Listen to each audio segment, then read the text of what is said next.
Welcome to ప్రజాక్షేత్రం. Andhra Pradesh రాజధాని అమరావతి మరో రాజకీయ క్రీడకు వేదిక కాబోతుందా అంటే అవుననే చెప్పాలి.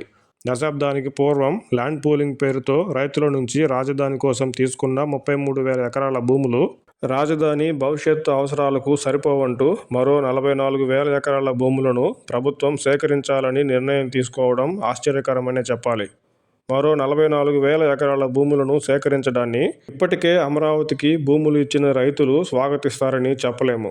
ఇప్పుడిప్పుడే నిర్మాణాలు మొదలవుతున్న తరుణంలో రాజధాని నమూనా ఎప్పటికి పూర్తవుతుందో, ఎప్పటి నుంచి ప్రజలకు అందుబాటులోకి వస్తుందో తెలియకుండా, అంటే ఇప్పుడున్న 33,000 ఎకరాల భూములను ప్రభుత్వం ఏ విధంగా ఉపయోగిస్తుందో ప్రజలకు అర్థం కాని ఈ పరిస్థితుల్లో మరో 44,000 ఎకరాల భూములు సేకరించడం అంటే ప్రజలు కూడా స్వాగతిస్తారని అనుకోలేం.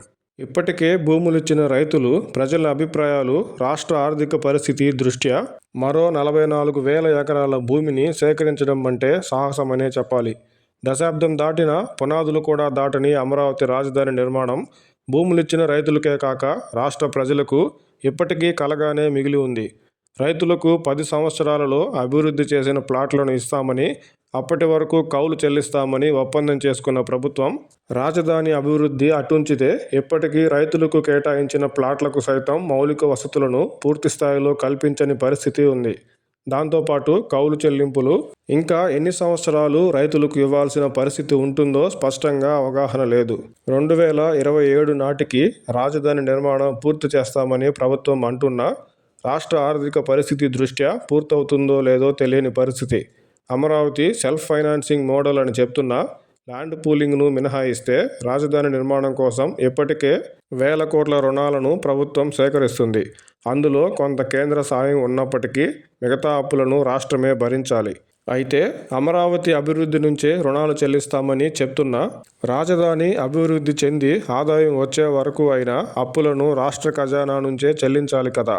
ఆ తర్వాత అమరావతి నుంచే వచ్చే ఆదాయం నుంచి చెల్లించినా అది కూడా ప్రజల సొమ్మే అవుతుంది.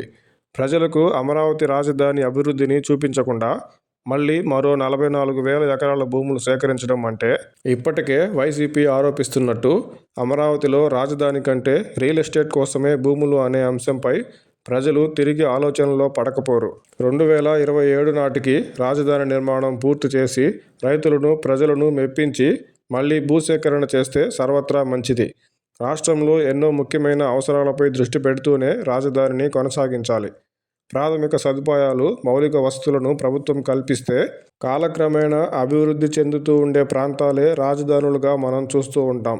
అలా కాకుండా ఇప్పటికే దశాబ్దాల తరబడి అభివృద్ధి చెందిన రాజధానులలో ఉన్న అనేక సదుపాయాలను, వసతులను కొన్ని ఏళ్లలోనే అమరావతిలో ప్రభుత్వమే కల్పించాలనుకుంటే అది ప్రజలపై మోయలేని భారాన్ని వేస్తుంది.